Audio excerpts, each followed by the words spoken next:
सभी को जय श्री कृष्ण, राधे राधे। जैसे कि पिछले वीडियो में आपने सुना कि ये जो बत्ती होती है हमारी पूजा में, अगर बत्ती पूरी जल गई, दीपक का पूरा जलना क्या होता है, शुभ होता है, अशुभ होता है, क्या होता है, तो आपने ये सब कुछ जाना। और आज की जो वीडियो है उसमें हम जानेंगे कि जब हम जोत जलाते हैं, जब हम बत्ती जलाते हैं, भगवान की पूजा शुरू करते हैं, तो उसमें बत्ती का अधूरा जलना, आधी जल के बुझ जाना, उसका क्या मतलब होता है। तो सबसे पहले आप अपने भाव को भगवान के उसमें रखिए, क्योंकि भाव की प्रधानता है हमारे यहाँ। भाव ही सर्वश्रेष्ठ माना जाता है। भगवान की पूजा में भाव का ही महत्व है। और भगवान ना और किसी चीज़ से प्रसन्न नहीं होते, प्रसन्न होते हैं तो आपके भाव से। और ये कुछ ऐसे संकेत होते हैं जिसके माध्यम से हमें पता चलता है कि ये शुभ है, शुभ फल है या अशुभ है। मतलब कभी कभी ऐसे होता है ना कि हम किसी भी कार्य को करने के लिए कोई दीप प्रज्वलित करते हैं कि भगवान ये काम हमारा पूर्ण हो। तो इन संकेतों के माध्यम से हमें पता चलता है कि ये जो हमारा कार्य होना है, या जो कार्य के लिए हमने पूजा शुरू की है, या जो भी कार्य है वो हमारा पूर्ण होगा भी या नहीं होता, ये संकेत होते हैं। इसके माध्यम से हम समझ सकते हैं। और एक और चीज़ होती है कि अगर हमारी पूजा में बत्ती अगर आधी जल रही है तो उसका ये भी वो हो सकता है कि आपका जो मन है वो एकाग्र नहीं है। आप अपने मन को पहले एकाग्र करिए, या भगवान के ऊपर आपको विश्वास नहीं है।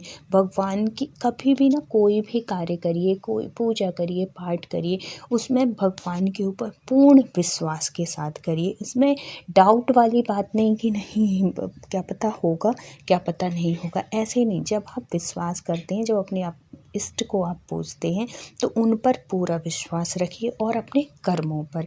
तो पूजा में दीपक की बत्ती का पूरा जलना या अधूरी जो बत्ती जलती है वो अधूरी रह जाती है, अधूरी बत्ती शुभ संकेत माना जाता है या अशुभ माना जाता है।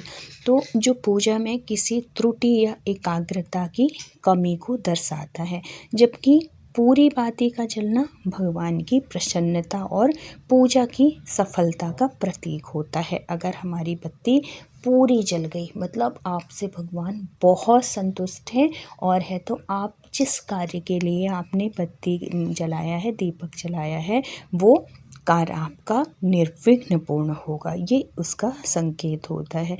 और बत्ती का बीच में बुझ जाना या आधी जली और रुक जाना, उसका अधूरी रह जाना, ये इस बात का संकेत होता है कि ये अधूरी मनोकामना या कार्य में बाधा का संकेत भी हो सकती है।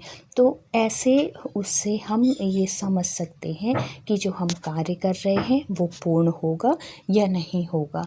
तो अपने जो हम कार्य कर रहे हैं उसको कुछ टाइम के लिए आप रोक भी सकते हैं, स्थगित कर दीजिए, उस चीज़ को रोक दीजिए। कुछ टाइम के बाद आप उस कार्य को, ऐसा नहीं होता है कि हमेशा ही।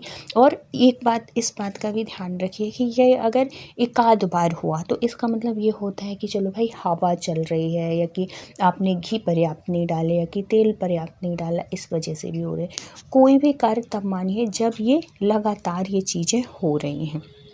कई बार से ऐसे ही हो रहा है, अधूरी बत्ती ही जल रही है और बीच में ही बुझ जा रही है। जब ऐसे बार बार होता है ना, तब ये संकेत होते हैं।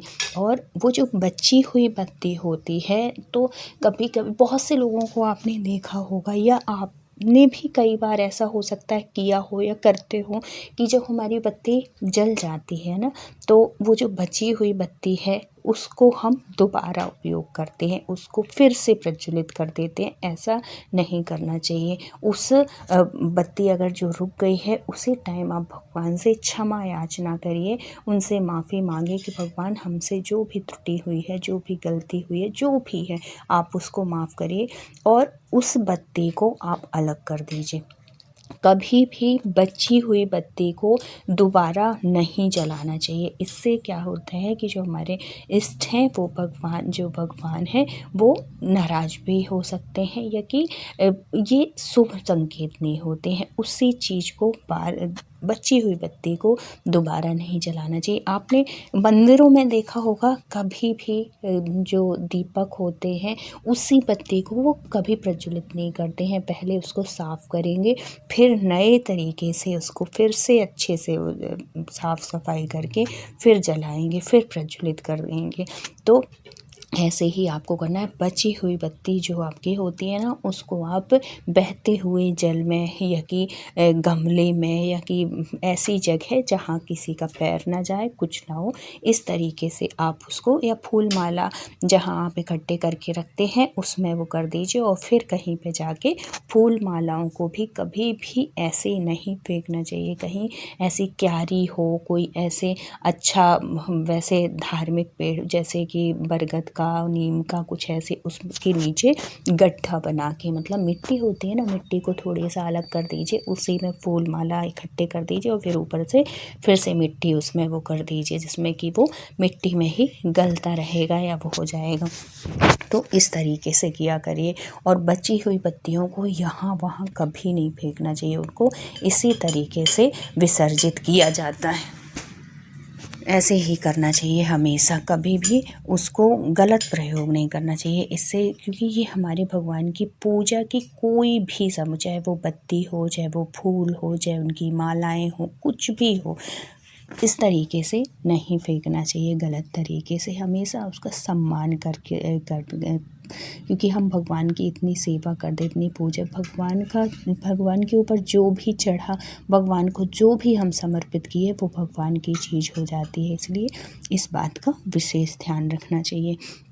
और महत्वपूर्ण बातें ये हैं कि दोष का संकेत, मतलब अधूरी बत्ती ये बताती है कि पूजा का जो हमने संकल्प लिया है ना, उसमें बाधा आई है, या आपसे कोई भूल हुई है। कभी कभी क्या होता है कि हम पूजा करने बैठ जाते हैं, हमें दिशाओं का ज्ञान नहीं होता, हमें कुछ वो नहीं होता, और कुछ ऐसी पूजा होती है ना जिसमें सही दिशा, सही किस दिशा में हम जलाएं, कौन से भगवान की तरफ मुख करके हम दीप प्रज्वलित करें, इसमें भी त्रुटि होती है। तो ये कुछ विशेष पूजाओं में ये विशेष होती है। अगर आप नॉर्मल पूजा कर रहे हैं, और देखो, जब तक अगर आप भगवान को नॉर्मल तरीके से स्मरण करके वो कर रहे हैं तो इसमें कोई वो नहीं है, क्योंकि भगवान भाव देखते हैं। अगर आप सच्चे मन से कर रहे हैं तो इसमें कोई भी गलत बात नहीं होती है। कभी हवा का झोंका भी होता है, और अपने मन में ना कभी कोई गलत चीज़ नहीं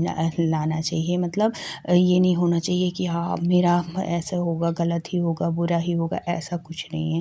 भगवान के ऊपर विश्वास रख के कोई भी काम करो, और अपने कर्मों पर भी ध्यान दो, क्योंकि जब हमारे कर्म कभी बिगड़ते नहीं है ना, हमारे साथ कभी बुरा नहीं होता, कभी गलत नहीं होता, कभी किसी चीज़, कभी किसी को भी देख के जलन, ईर्ष्या वाले भाव मत रखिए। क्योंकि सबसे बुरा ना यही होता है कि हम किसी को देख के अगर हमारे मन में ईर्ष्या हो, क्योंकि भगवान को ना निर्मल मन पसंद है। कहते हैं ना, चौपाई है, निर्मल मन मोहि सोअति भावा, मोहि कपट छल छिद्र न भावा। तो भगवान को निर्मल मन पसंद है, उनको कपट बिल्कुल भी पसंद नहीं है। कि आप भगवान की सेवा तो कर रहे हैं, खूब आरती कर रहे हैं, संचा कर रहे हैं, सब कुछ, लेकिन मन में आपके गलत भाव चल रहे हैं, दूसरे के प्रति कपट है, दूसरे की देख के जलन है। ऐसे आप 1 साल नहीं, 10 साल, 50 साल भी आप सेवा कर लीजिए, भगवान आपकी सेवा से कभी प्रसन्न नहीं होंगे। क्योंकि भगवान हमेशा सच्चा दिल देखते हैं, सच्चा हृदय, निर्मल मन उनको पसंद है। इसका साफ मन होता है, किसी के मन में कोई किसी के प्रति भी कोई कपट नहीं, कोई द्वेष नहीं, कोई अहंकार नहीं। जब आपका मन बिल्कुल पवित्र हो जाएगा, निर्मल मन हो जाएगा, तो उसके सामने ये चाहे बत्ती हो, चाहे दीपक हो, कोई मायने मायने नहीं रखता, क्योंकि भगवान आपके भाव से प्रसन्न होते हैं, ना कि किसी और भी आडंबर से। किसी चीज़ बिना जोत जलाए, बिना दीपक जलाए भी आप मानसिक सेवा भी करेंगे ना, तब भी भगवान आपको साक्षात प्रकट होकर दर्शन दे सकते हैं। कब? जब आपके अंदर उतना भाव हो भगवान को लेके, उतनी भक्ति हो। तो भगवान हमेशा, भगवान की सेवा में सबसे प्रधानता है भाव की, फिर उसके बाद सब कुछ है।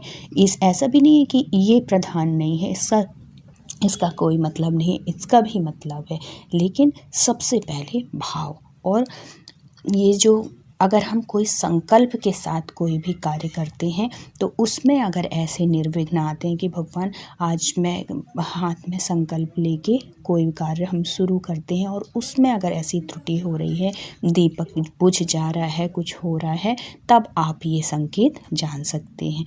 और जली हुई बाती को कोड़े में बिल्कुल न फेंके, उसी किसी पवित्र स्थान की मिट्टी में विसर्जित करना चाहिए।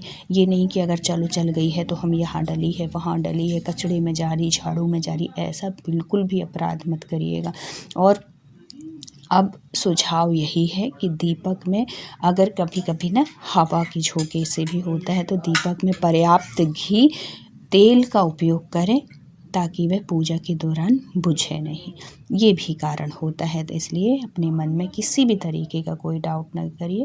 और अगर ऐसा होता है तो उस टाइम के लिए, कुछ टाइम के लिए, अगर आपने संकल्प लेके दीप प्रज्वलित किया है तो आप उसको कुछ टाइम के लिए रोक दीजिए, फिर कुछ दिन के बाद करिए, क्योंकि ये भगवान के संकेत होते हैं। ठीक है, इस बात का विशेष ध्यान रखिएगा। तो अगर जानकारी अच्छी लगी हो तो प्लीज़ लाइक, शेयर और सब्सक्राइब करिएगा।